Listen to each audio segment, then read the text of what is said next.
I'll never forget the moment I realized I was in love with Diana Mercer. We were at her ex-husband's engagement party. Her hand was in mine, and she was supposed to be pretending. But when she looked at me with those ocean blue eyes and whispered, "Thank you for being here," I knew this wasn't pretend anymore. Not for me. And judging by the way her hand trembled in mine, maybe not for her either. But let me back up, because the story of how I fell in love with my best friend's mother is a lot more complicated than it sounds. My name is Ryan Mitchell, and I'm 24 years old. 3 months ago, if you'd told me I'd be dating a woman 26 years older than me, especially my best friend's mom, I would have laughed in your face. But life has a funny way of surprising you. I've known Diana Mercer for almost 7 years. I met her when I was 17, an awkward high school senior who just moved to Portland with my mom after my parents' messy divorce. Her son, Marcus, was the first person to befriend me at my new school. He invited me over to his house, and that's when I met her. Diana Mercer wasn't what I expected from a middle-aged suburban mom. She was elegant, confident, with shoulder-length auburn hair and a smile that could light up a room. She worked as an art gallery curator and had this sophisticated energy that made you want to impress her. But I never thought of her as anything other than Marcus's mom. She was married to Richard, a successful real estate developer, and they seemed like the perfect family from the outside. That illusion shattered 2 years ago when Diana filed for divorce. Marcus and I had just graduated college when his parents split. It wasn't amicable. Richard had been having an affair with his 28-year-old secretary for over a year. When Diana found out, she didn't just leave. She took him for everything she could in the divorce. She got the house, half his assets, and her dignity back. But divorce, even a justified one, leaves scars. Over the next 2 years, I watched Diana transform. She threw herself into work, started going to the gym religiously, and rebuilt her life piece by piece. She looked better than ever, younger, somehow, with a confidence she never had when she was married. Marcus worried about her constantly. "She's never going to date again," he told me one night over beers. "She says she's done with men, that she's happier alone." I didn't blame her. Richard had destroyed her trust in relationships. What I didn't know was that Richard was about to twist the knife even deeper. It was a Tuesday evening in late spring when Diana called me. I was at my apartment, working on a freelance graphic design project, when my phone rang. "Ryan, it's Diana. Diana Mercer. I'm sorry to bother you, but I need a favor. A big one." Her voice sounded strained, almost desperate. I'd never heard her like that before. "Mrs. Mercer, of course. What's going on? Is Marcus okay?" "Marcus is fine. This is about me. Can you come over?" I'd rather not discuss this over the phone. 20 minutes later, I was sitting in her living room. The same living room where Marcus and I had played video games as teenagers, where we'd had countless family dinners. Diana poured us both a glass of wine, even though I could tell she'd already had at least one. She sat across from me, and for the first time, I noticed how tired she looked. Beautiful, still, but tired. "Richard's getting remarried," she said without preamble. I wasn't surprised. To the secretary? Worse, to someone new. A 26-year-old fitness influencer named Amber. He proposed after dating her for 3 months. She took a long sip of wine. "And he's throwing this massive engagement party next weekend. At the country club. He invited me." "He what?" "Oh, it gets better. He told Marcus that he invited me as an olive branch. That he wants to show there's no hard feelings. But I know Richard. He's doing this to humiliate me. To parade his young, beautiful fiancée in front of everyone we used to know as a couple." I could see the pain in her eyes, mixed with something else. Rage, maybe determination. "So don't go," I said simply. "That's what Marcus said. But if I don't go, Richard wins. Everyone will say I'm bitter, that I can't move on. But if I show up alone..." She trailed off, shaking her head. "That's almost worse. It proves I'm the pathetic ex-wife who couldn't find anyone else." I was starting to understand where this was going, but I let her continue. So here's my proposition.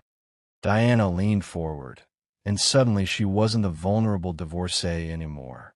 She was the confident woman who'd rebuilt her life from scratch. I want to hire you to be my date to that engagement party. I blinked. You want to what? I want you to pretend to be my boyfriend. Just for one night. Show up. Let people see me with a handsome younger man. Make Richard realize I moved on. Then we never have to speak of it again. My brain was struggling to process this. Mrs. Mercer. Diana. Please. If we're going to do this, you need to call me Diana. Diana. I corrected myself. I don't know if this is a good idea. What about Marcus? Marcus doesn't need to know. He'll be at his conference in Seattle that weekend. That's why Richard scheduled it then, the bastard. As far as anyone's concerned, we've been seeing each other casually for a few weeks. Nothing serious. Just dating. She named a figure then. $500 for one evening. I should have said no. Every rational part of my brain was screaming at me to politely decline and leave. But I looked at Diana, really looked at her, at the vulnerability she was trying to hide beneath that confident exterior, at the pain Richard had caused her, at how unfair it was that she had to prove anything to anyone. Keep your money, I heard myself say. I'll do it, but not because you're paying me, because Richard's a piece of shit, and you deserve better than to face him alone. Diana's eyes filled with tears. Ryan, I can't ask you to. You're not asking. I'm offering. We're friends for. She smiled then, and something shifted in the room. Something I didn't recognize at the time, but would come to understand very well. Thank you, she whispered. Over the next week, Diana and I met 3 times to prepare our story. We needed to make sure our timeline matched, that we knew enough about each other to seem like a real couple. We met at coffee shops, went for a walk in the park, had dinner at a quiet restaurant. And with each meeting, something strange started happening. I started noticing things about Diana I'd never paid attention to before. The way she laughed, a genuine, full-body laugh that made her throw her head back. How she always ordered her coffee the same way. Flat white, extra shot, no sugar. The small scar on her left hand from a pottery accident in college. How she'd unconsciously tuck her hair behind her ear when she was nervous. So, how did we meet? Diana asked during our 3rd prep session, over dinner. For our story, I mean. I thought about it. Let's stick as close to the truth as possible. Makes it easier to remember. We'll say we ran into each other at the art gallery where you work. I was there for a graphic design networking event. We started talking, you asked me out for coffee, and it went from there. I asked you out. She raised an eyebrow. Confident of me. Diana, you're gorgeous, successful, and intelligent. Any guy would be lucky if you asked him out. Why wouldn't you make the first move? She blushed, actually blushed, and looked away. You're good at this fake boyfriend thing. Who says I'm faking? I'm in it as a joke, to lighten the mood. But the words hung in the air between us, suddenly weighted with something neither of us was ready to examine. Diana cleared her throat. We should probably practice physical contact, hand-holding, maybe a kiss on the cheek. Nothing that would make you uncomfortable, but enough to sell it. Right. Makes sense. She reached across the table and took my hand. Her skin was soft, warm. My heart rate kicked up, which was ridiculous. This was Marcus's mom, my fake girlfriend for an evening. This was all pretend. Is this okay? She asked quietly. Yeah, I managed. It's fine. But it wasn't fine. Because somewhere between agreeing to this plan and sitting here holding Diana Mercer's hand, something had shifted, and I was terrified to figure out what. The night of Richard's engagement party arrived faster than I expected. I picked Diana up at 7, wearing the best suit I owned, a navy blue number I'd bought for job interviews. When she opened the door, I forgot how to breathe. Diana wore an emerald green dress that hugged her curves perfectly. Her hair was styled in loose waves, and she wore just enough makeup to highlight her features without looking overdone. She looked stunning, not like a 50-year-old divorcee trying too hard, but like a woman who knew exactly who she was and owned it. Wow, I said stupidly. You look wow. She smiled, a real smile that reached her eyes. You clean up pretty well yourself, Ryan. In the car, I could feel her nervousness. Her leg bounced slightly, and she kept fiddling with her clutch. Hey, I said, reaching over to take her hand. We've got this. We're just two people who are dating. No big deal. Right. No big deal. Except my ex-husband will be there with his 26-year-old fiancée, along with 50 people who used to be our friends and are probably waiting to see me fall apart. Then we don't give them the satisfaction. I squeezed her hand. Tonight, you're Diana Mercer, successful, beautiful, and happy. And you're dating a younger guy who thinks you're incredible. Which, by the way, isn't hard to pretend. She looked at me with an expression I couldn't quite read. Thank you, Ryan, for all of this. Don't thank me yet. Wait until you see my dance moves. She laughed, and just like that, some of the tension broke. The country club was exactly as pretentious as I expected. Crystal chandeliers, white tablecloths, a string quartet playing in the corner. Richard had spared no expense to show off his new relationship. We walked in together, my hand resting on the small of Diana's back. I felt her tense as heads turned our way. Smile, I whispered. You're having the time of your life, remember? She smiled, and we made our way through the crowd. It took exactly 10 minutes for Richard to find us. Diana. His voice was loud, performative. I'm so glad you could make it. Richard Mercer was exactly the kind of guy I expected. Handsome in that generic, expensive way, with perfect teeth and hair that was too perfect to be natural at 54. He wore his wealth like armor. Richard. Diana's voice was cool, controlled. Congratulations on your engagement. Thank you. And who's this? Richard's eyes landed on me, and I saw the calculation there. He was trying to figure out if I was a threat.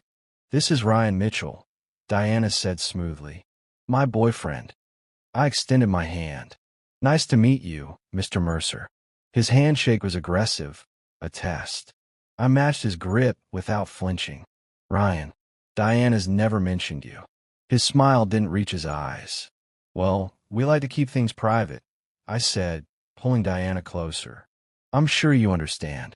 Before Richard could respond, a young blonde in a white dress that was definitely too bridal for an engagement party appeared at his side. Baby, who's this? Amber. It had to be Amber. Looked at Diana with barely concealed disdain. This is my ex-wife, Diana, and her friend. Boyfriend, Diana corrected firmly. Ryan is my boyfriend. Amber's eyes widened as she looked between us. I could see her doing the math, realizing I was younger than she was. Oh, she said, her voice dripping with false sweetness. That's so modern of you, Diana. Dating younger men. Good for you. The condescension was palpable. But before I could say anything, Diana smiled, the kind of smile a tiger gives before it strikes. Thank you, Amber. Ryan and I are very happy together. Aren't we, darling? She looked up at me, and in that moment, standing there with these two people who wanted to see her fail, I made a decision. I cupped her face gently and kissed her. It was supposed to be a peck. A quick, performative kiss to sell our fake relationship. But the moment my lips touched hers, something electric shot through me. Diana gasped softly against my mouth. And then, God help me, she kissed me back. It lasted maybe 3 seconds, but it felt like time stopped. When we pulled apart, Diana's eyes were wide, her cheeks flushed. We should get drinks, I said, my voice rougher than I intended. We left Richard and Amber standing there, speechless. The rest of the party passed in a blur. Diana and I danced, laughed, played our parts perfectly. Everyone bought it. We looked like a couple genuinely in love. The problem was, somewhere around the third dance, I realized I wasn't acting anymore. The way Diana fit perfectly against me when we danced. How her laugh made my chest feel warm. The way she'd absently play with my tie when we were talking to other guests. How natural it felt to have my arm around her waist. By the time we left the party at 11, my head was spinning, and it had nothing to do with the champagne. I think that went well, Diana said in the car. She was still riding the high of the evening, practically glowing. Did you see Richard's face when you kissed me? God, that was perfect. Yeah, I said, but my voice sounded hollow even to my own ears. Diana noticed. Are you okay? I'm fine. Just tired. We drove in silence for a few minutes. Then Diana spoke, her voice quieter now.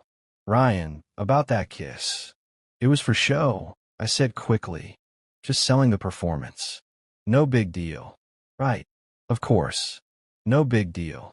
But it was a big deal. And we both knew it. I walked her to her door, and she turned to face me. Under the porch light, she looked young and vulnerable in a way I'd never seen before. Thank you for tonight, she said softly. You were incredible. I couldn't have done that without you. You didn't need me, Diana. You're strong enough on your own. She smiled sadly.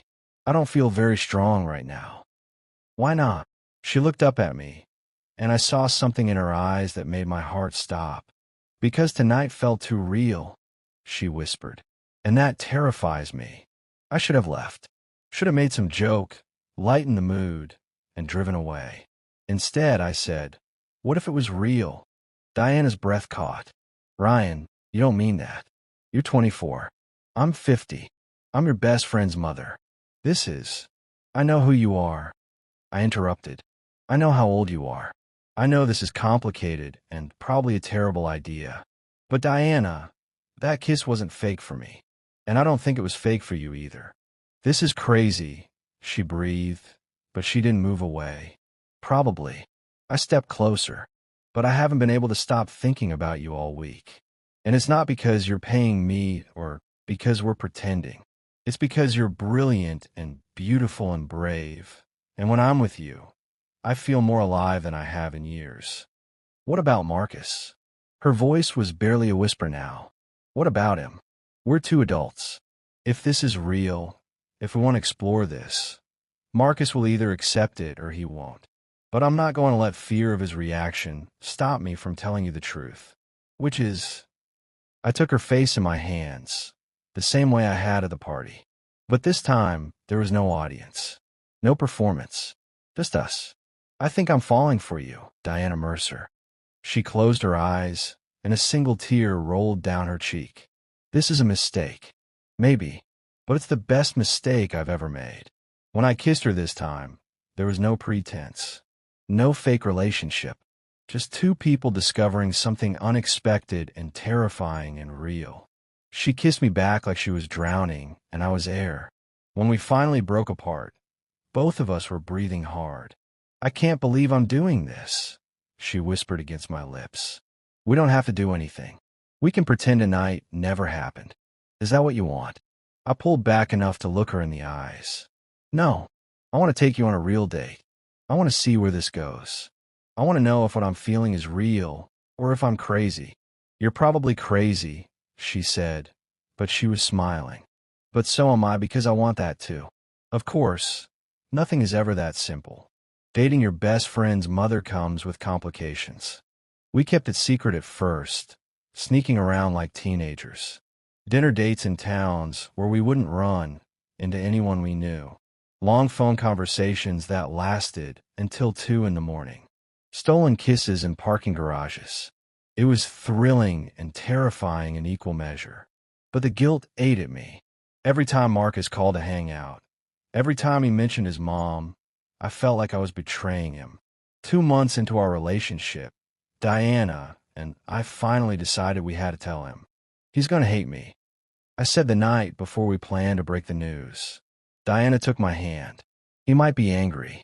He has a right to be. But Marcus loves you like a brother, and he loves me. Eventually, he'll see that what we have is real. And if he doesn't, she kissed me softly. Then we'll deal with it together. Because, Ryan, I'm falling in love with you. And I don't want to hide anymore. My heart soared. You're falling in love with me? Terrifyingly so. She smiled. Is that okay? I pulled her close. Diana, I fell in love with you the night of that engagement party. Maybe before. I'm just glad you're catching up. Marcus came over for dinner the next night. Diana cooked. her famous lasagna that Marcus had grown up on. The whole thing felt surreal. We waited until after we'd eaten. Then Diana took a deep breath. Marcus, honey, we need to talk to you about something. He looked between us, confused. Okay, what's going on? I jumped in. Man, there's no easy way to say this, so I'm just going to say it. Your mom and I are dating. We're together. Romantically. The silence that followed was deafening. Marcus stared at us like we just announced we were aliens. What? Diana reached for my hand. We didn't plan this, sweetheart. It just happened. We tried to fight it, but... How long? Marcus's voice was tight, controlled. 2 months, I admitted. Since your dad's engagement party. 2 months. He stood up abruptly. 2 months. And you didn't tell me? We wanted to make sure it was real before we said anything, Diana said gently. Marcus laughed, but there was no humor in it. Real. Right. Because my best friend dating my 50-year-old mother is so fucking real. Marcus, I started. No. He held up a hand. You don't get to Marcus me. You've been lying to me for 2 months. Both of you. We weren't lying, Diana said. You just what? Forgot to mention you were sleeping with my best friend? Or were you too busy screwing each other to care about how I'd feel? Hey, I said sharply. Don't talk to her like that. Oh, so now you're defending her? That's rich. What happened to the bro code, Ryan? What happened to loyalty? This isn't about loyalty. I love her. The words hung in the air. It was the first time I'd said it out loud to anyone but Diana. Marcus looked at me like I'd slapped him. You love her. I do. And she loves me. And I know this is complicated and weird, but it's real. Marcus, we're not trying to hurt you. Well, you failed. He grabbed his jacket. I need to get out of here. Marcus, please, Diana said, tears in her eyes. Don't leave like this. He paused at the door, his back to us. I don't know if I can forgive this, Mom. Either of you. You both betrayed me. Then he was gone. Diana collapsed into my arms, crying. I held her, feeling my own tears threatening to fall. Give him time, I whispered. He'll come around. But I wasn't sure I believed it. It's been 3 months since we told Marcus. 3 months since he walked out of Diana's house and refused to take my calls. It's been the hardest 3 months of my life, but also the best. Because despite everything, despite the age difference, despite Marcus's anger, despite the judgment from people who don't understand, Diana and I are happy. We don't hide anymore. We go out to dinner, to movies, to art galleries. She's met my mom, who adores her. I've become a regular at her yoga class, even though I'm terrible at it. We've had hard conversations about what a future together might look like, about age and expectations, and whether I'll regret this in 10 years when she's 60 and I'm 34. But here's what I've learned. Age is just a number. What matters is connection, chemistry, respect, love. And I love Diana Mercer more than I've ever loved anyone. Last week, something happened. I was at Diana's house when there was a knock at the door. She opened it to find Marcus standing there. Can I come in? He asked quietly. We all sat down in that same living room where this whole crazy thing started. Marcus looked at Diana, then at me, then back to his mom. I've been angry, he said. Really angry. I felt betrayed and disgusted and like my whole world was wrong. My heart sank. But then I realized something, he continued. I've never seen you this happy, Mom. Not even before the divorce. You're glowing. You laugh all the time. And Ryan, he turned to me. You look at her like she's the most important person in the world. She is, I said simply. Marcus nodded slowly. I don't think I'll ever be totally okay with this. It's weird, but you're both adults, and you clearly care about each other. And maybe that's enough. Diana started crying. Marcus, I'm not saying everything's perfect, he said. I'm probably going to need therapy to process this. But I don't want to lose either of you. So if this is real, if you're both serious about this, then I'm going to try to be okay with it. I stood up and offered my hand. I love your mom, man. I promise I'll take care of her. He looked at my hand for a long moment, then pulled me into a hug. You better. Because if you hurt her, I'll kill you. I hugged him back, relief flooding through me. Fair enough. It's not perfect. Diana and I still face judgment. People stare when we're out together. Some of Diana's friends have stopped calling. A few of my buddies made jokes until I made it clear that wasn't acceptable. But none of that matters. Because when I wake up next to Diana, when she smiles at me over morning coffee, when she takes my hand as we walk through the city, I know this is real. We don't know what the future holds. Maybe this is forever. Maybe it's not. But for now, we're choosing each other every single day. And that fake dating arrangement that was supposed to last one night, it turned into the realest thing in my life. Sometimes the best love stories are the ones you never saw coming. The ones that break all the rules. The ones that prove love doesn't care about age or expectations or what society thinks is appropriate. I'm 24. She's 50. And I've never been happier. Thank you for staying with me through this story. I know it's unconventional, maybe even controversial, but it's my truth. Now I want to hear from you. Have you ever fallen for someone society said was wrong for you? Maybe they were older, younger, your friend, sibling, your coworker. Did you take the chance, or do you regret not pursuing it? Drop your story in the comments below. I read every single one, and your experience might help someone else who's struggling with a similar situation. And if this story touched your heart, please hit that subscribe button and ring the notification bell. I share real love stories that prove age is just a number. Stories about older women and younger men finding real connection every single day. These stories matter.